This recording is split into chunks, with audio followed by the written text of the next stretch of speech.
Long, long ago, there was a great thief. He lived in a land where the light did not shine, where all suffered in the darkness. People call me? Sorry, Kaya. Directly into the microphone, please. Otherwise your voice'll, you know. Okay. They call me the Dagger Bandit, but no one sees that I rob the rich and give to the poor. Here in the dark, evildoers run rampant in the shadows, while the good, honest folk stumble blindly on, just trying to find a way through.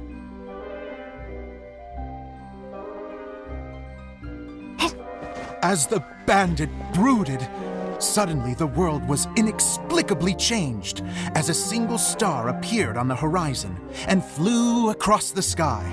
Traveler, stomp on that movement mechanism in front of you.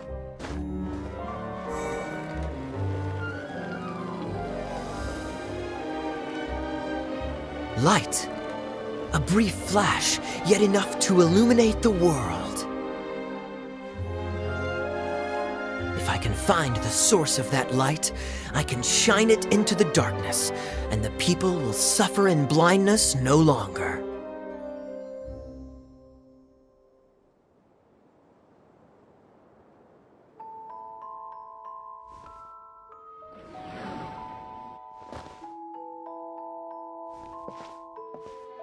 Without a moment to spare, he set off to follow the star's course. All the while, the star kept moving through the sky. Traveler, the star kept moving through the sky.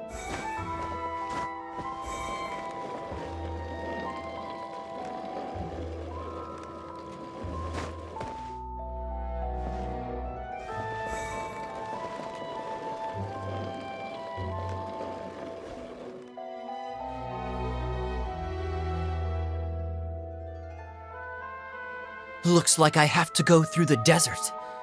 This could get dangerous. If everything he'd heard was to be believed, the desert ahead was a no-man's land filled with horrors. Worse still, the star had landed in the most difficult-to-reach location, surrounded by sheer cliffs, but he was determined to press onward.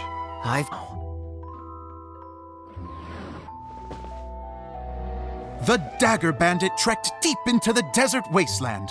Yet when he finally arrived at his destination, he found not a fallen star, but a young girl, dressed in white. How strange.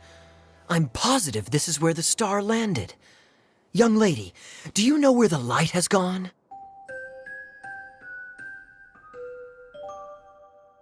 The girl replied,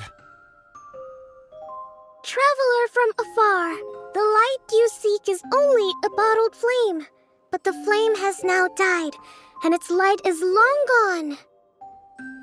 A bottled flame? Yes, it was a gift from another. And so, the girl began to tell the story of how the bottle came into her possession. The girl hailed from a kingdom that sat atop the waterfalls. But when the reigning dynasty fell and a new one seized power, she and her people fled for their lives. A thick fog began to fill the air as she made her way through the forest, and dense thickets tried to block her path. There is a mechanism down there that you can press to retract the thicket board below the stage.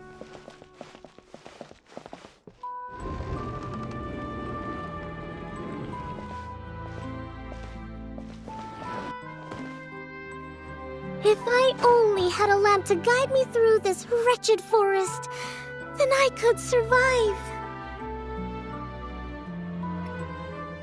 With scratches covering her arms and legs, the girl pressed through the pain and made her way forward. The road ahead was arduous, but she was determined to press onward. I've come this far, and I'm not about to turn back now.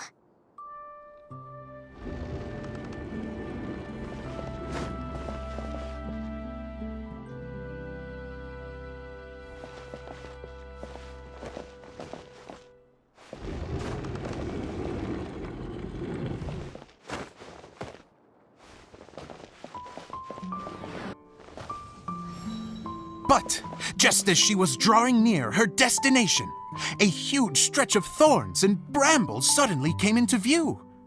Despair set in and began to weigh on her heart. If only return. The girl's heartfelt wish in her moment of desperation did not go unheard. Wait! There's no mechanism for the final thicket! Ugh, I must have forgotten to check those boards. According to the story, those thickets should be gone from the stage now, right? Yes, total oversight on my part. Ugh, what a pain. I can help! Traveler, catch!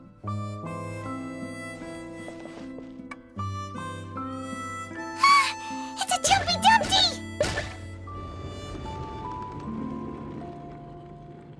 The girl's heartfelt wish did not go unheard, for a Jumpy Dumpty who was passing by helped to clear a path for her. Oh, thank you, Jumpy Dumpty.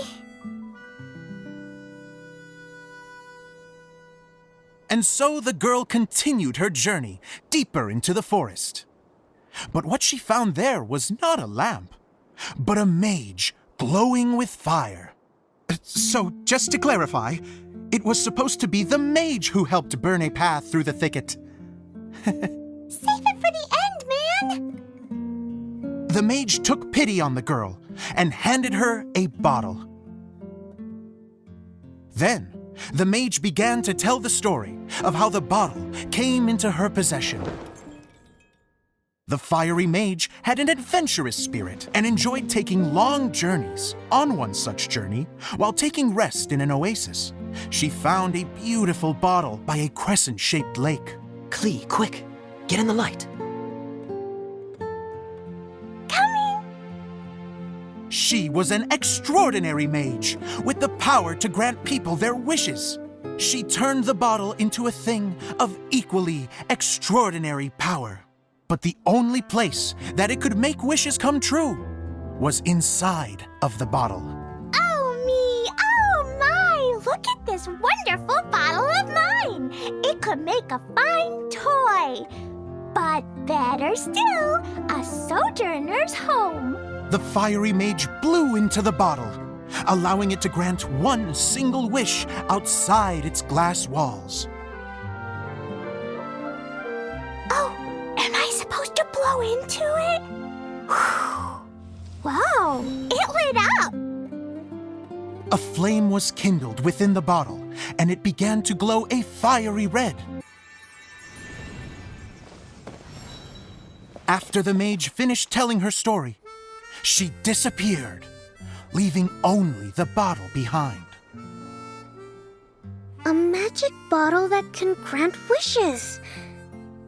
And I wish to leave this place and go somewhere where no one will ever find me again. And then? The bottle seemed to softly inquire.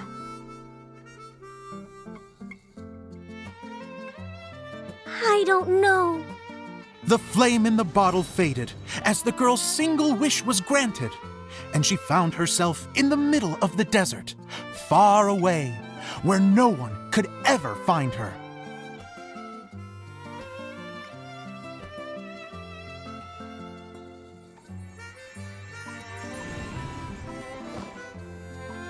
When the Dagger Bandit listened to her story, he sighed in disappointment that the flame with the power to grant wishes outside of the bottle had already died.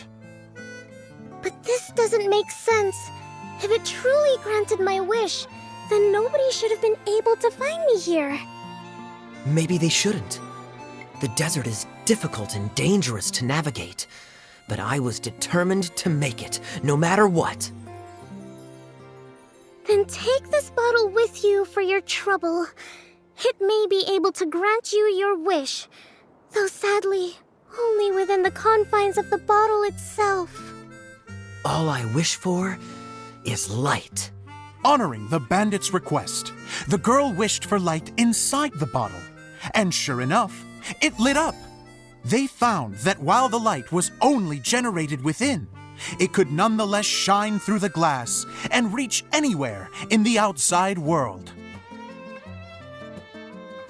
Even though it doesn't burn as brilliantly as the light that shone before, this is still an extraordinary light. What will you do after I take the bottle? I don't know. Well, then maybe you should come back with me.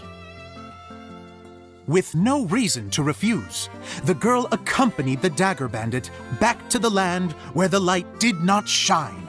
They brought light to that place, and the darkness was dispersed, and they lived happily ever after.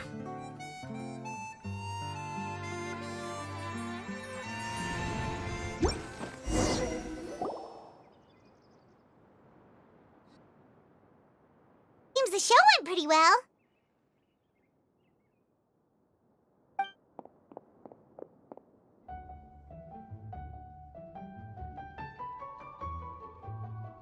Miss Honorary Knight!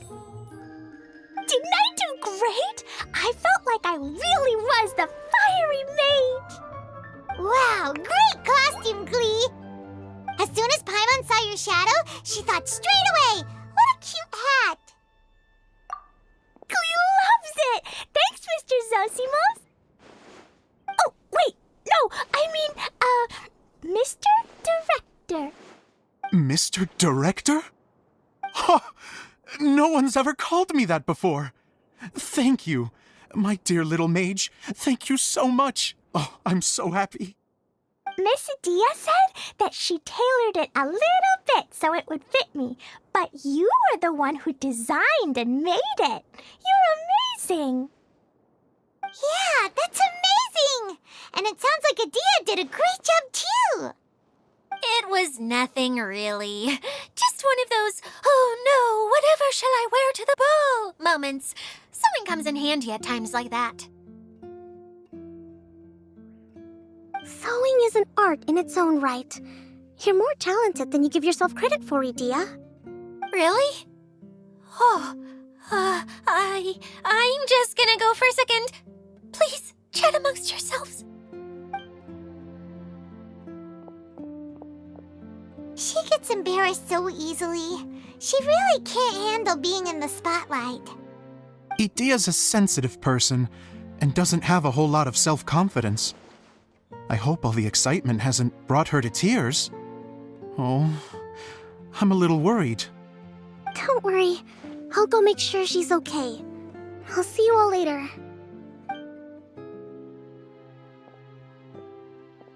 So, what did you all think of the play?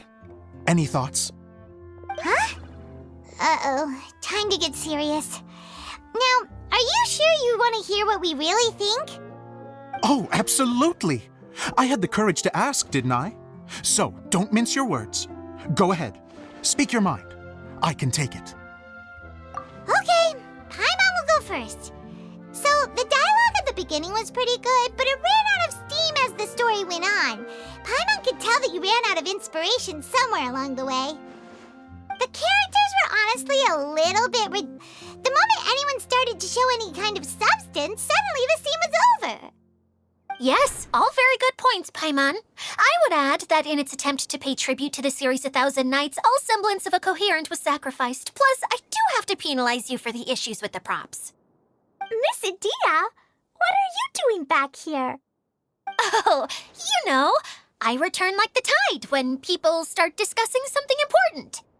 Huh. Especially when it has to do with criticizing my show. Mm-hmm. But there was one thing I liked about it. Just one, mind you. The story had a good ending. You think so? I thought I was letting him off lightly. Adia, could I borrow you for a moment? Oh, sure. Excuse me for a moment. Back to you, Paimon. Keep up the good criticism. Okay, in that case, Paimon did have one other complaint. Let's hear it. Taking criticism on the chin is all part of being a director. The ending was all wrong. The girl's motives were clear and simple the whole way through.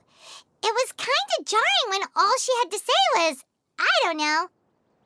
And doesn't anyone else find it weird how her whole community was on the run, but she was only looking out for herself the whole time?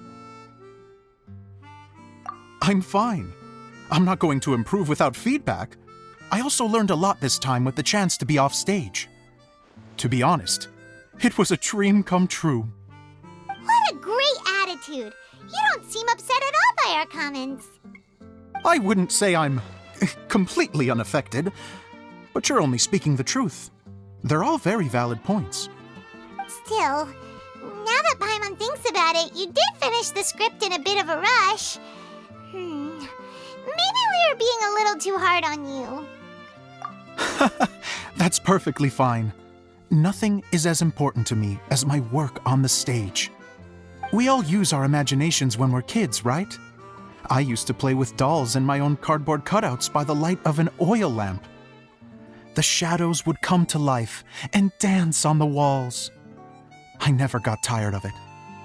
Fast forward to now, and in many ways, I'm still that same little kid, lying on his bed, making sound effects. And I get the same joy from running a show now as I did in my little bedroom theater. Of course, a director can accomplish nothing without a cast and crew eternally grateful to each and every one of you. Hey, don't mention it! We had a blast! Okay, here, take this. Your component, as promised. It's the bottle from the show! The one that lit up when I blew into it. That's right. Can you guess the secret behind why it lights up? Oh, maybe there's an invisible fairy inside that opens its eyes when you blow into it. Bingo! You guessed it. That should do the trick. Oh, wait, this needs tightening up a little. Hold on, this will only take a second.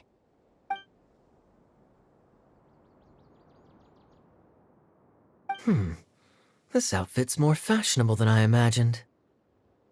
Excuse me, everyone. Do you have a moment? Especially you, Zosimos. Idia wants to do a little something for you. She says it'll be a dream come true. A dream come true? Yes.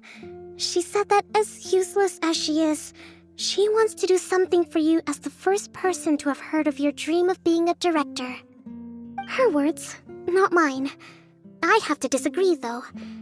I have never thought of Idia as a useless person. How is this suddenly about me? If everybody is ready, then I'd like to invite tonight's male lead to take the stage. Ta-da!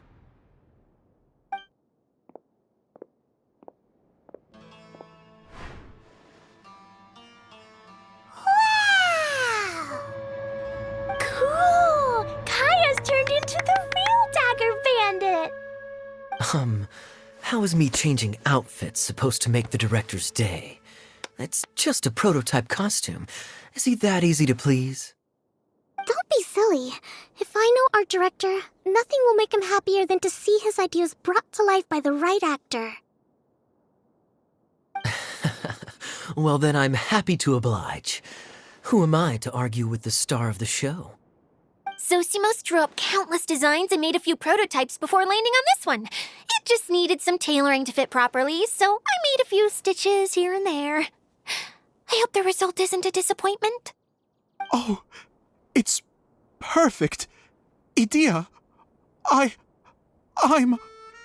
Oh, me happier than I ever thought I could be.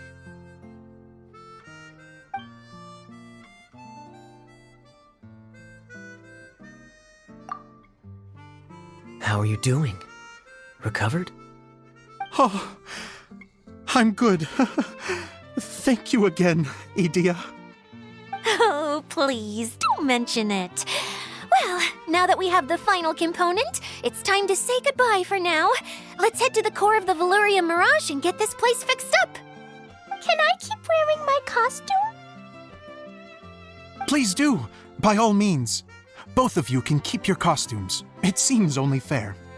Yay! Kaya, keep wearing yours too. It looks amazing. I agree with our mage. I'm sure it's not every day you get to play such an unforgettable character. Sure. I think I can be a bandit for a little longer. Take care, my dear friends.